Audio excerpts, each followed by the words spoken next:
guys, how's it going? So today we're gonna do, I kind of told you yesterday, but kind of like some like kind of snacky food. So I'm gonna do a caprese salad, but I don't have any basil, so it's not really a caprese salad, but we have some mozzarella, some balsamic and tomatoes, a little olive oil, and then we're also gonna roast up some shishito peppers, which are gonna be delicious. And then we're also gonna make a cheese and charcuterie board. But here are the peppers that we're gonna roast. We're just gonna roast them whole with a little bit of olive oil. I have some, I like hard cheeses, so I got some medium manchego. Tim likes softer cheeses, so I got some mild brie, Iberico chorizo, some fresh fruit to go on the board, some olives, some nuts, and then I like to do dried fruit as well.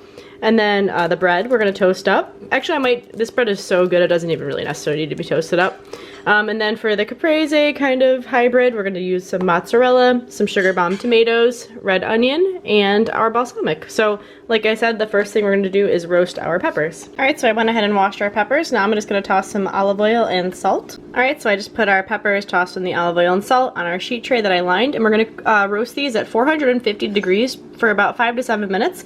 They're gonna puff up significantly, which is fine, and then they're gonna deflate after.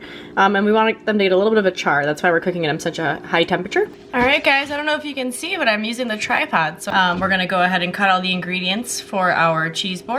All right, so this is manchego right here. I got the medium version. This is a sheep's milk cheese. It's from Spain. It's my absolute favorite cheese. It's got a slight nutty flavor. I let it sit out at room temperature for about an hour, and that's gonna help the flavors of the cheese come out. So we're just gonna go ahead and slice this into wedges. And you're not gonna eat the rind on top, but I just leave it on there for presentation. All right, so we have our cheese all sliced up. Next thing I'm gonna do is slice up some apple. All right, so we're gonna go ahead and slice our apple. This is a pink lady apple, so I'm just going to core the apple, kind of. Gonna cut it into slices like this, just kind of thin slices. All right, so we have our apples all thin sliced up. And as far as cutting, the only thing I have left is the bread, but I'm gonna actually start plating. And we'll cut the bread last and add it at the end. And it should be noted that the peppers were not completely roasted at 7 minutes, so I threw them in for another 3 minutes and we'll see how they do. All right, so when you're building a cheese board, I like to use like a wooden, this is a cutting board that I have, and we're just gonna use this as our base. So we're gonna start out by putting our soft cheese, which is our mild brie, right in the corner here. All right, so our brie is right in the corner. Now I'm gonna go ahead and add the manchego. So I'm gonna do that in the opposite corner because we don't want like the white, like the two cheeses next to each other, because it would be all of the same color and we want to have some color contrast in here. So we're just going to go ahead and layer this on right in here, just like nice slices.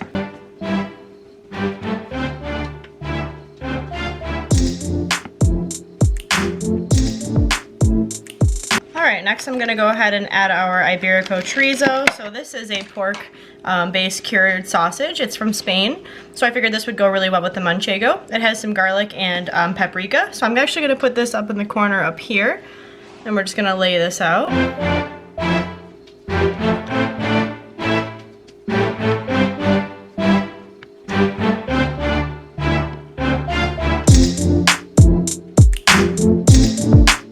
Alright, so in the middle of building our board, our peppers came out of the oven. They look awesome. They have a little bit of char to them. That's exactly what we're looking for. So I'm going to let these cool down a little bit before we eat them. So I have our chorizo in the corner right here. So to add a little bit of pop of color, I think we're going to just kind of have like the color contrast of the apples in the corner right here. So we're going to lay those out. When you're cutting them, it helps if you kind of fan them out like this so it's easier. Alright, what I'm going to do next is, so by the brie, I'm going to add some blackberries. So fruit goes really well with brie. The sweetness of the fruit just pairs really well. So that's why I decided to do so much fresh fruit and dried fruit on this board. So a lot of times you'll see jams, like fig jam is really popular, but we're just gonna kind of add these blackberries to this side right here. All right, and then on the opposite side of the brie, if you guys can see, I'm gonna add some dried cherries. Dried fruit is very classic in a charcuterie board, so I'm gonna put some here. And I'm just going to also put a little bit, and we'll go right here. It's okay if it's in multiple spots on the board. All right, so next I have these little glass containers. I think it'll be easier for the olives and the almonds so the oil doesn't drip everywhere.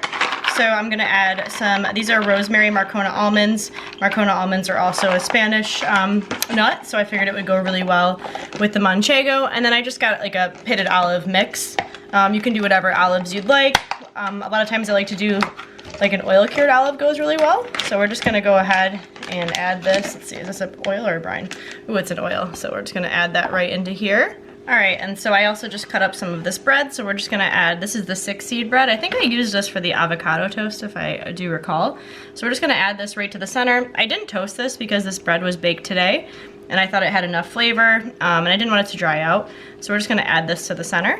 All right, so this is a different angle, but this is our completed charcuterie board. So we're gonna set this aside and really quick make our caprese salad. All right, so I decided I'm not even gonna use the red onion. So this isn't really a caprese because I don't have any basil, but basically what we're gonna do is have our sugar bomb tomatoes, place our mozzarella pearls on our plate with the tomatoes, drizzle, I'm being lazy, I bought balsamic glaze, I don't know if you guys can see. We're gonna use that, a little bit of salt and black pepper.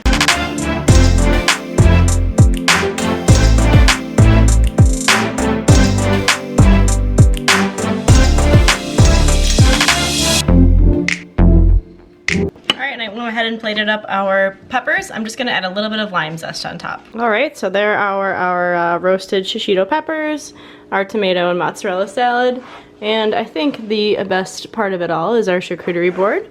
But yeah, what do you guys think?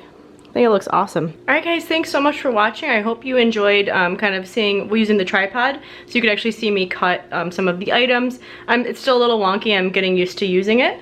But yeah, I'm excited to go enjoy this with Tim. We're just gonna watch probably some American Horror Story and have a good night. And I'm off tomorrow, so we're gonna probably stay up late. But thanks so much for watching, guys. I hope you enjoyed this video. Don't forget to hit like and subscribe, and I'll see you tomorrow. Thanks.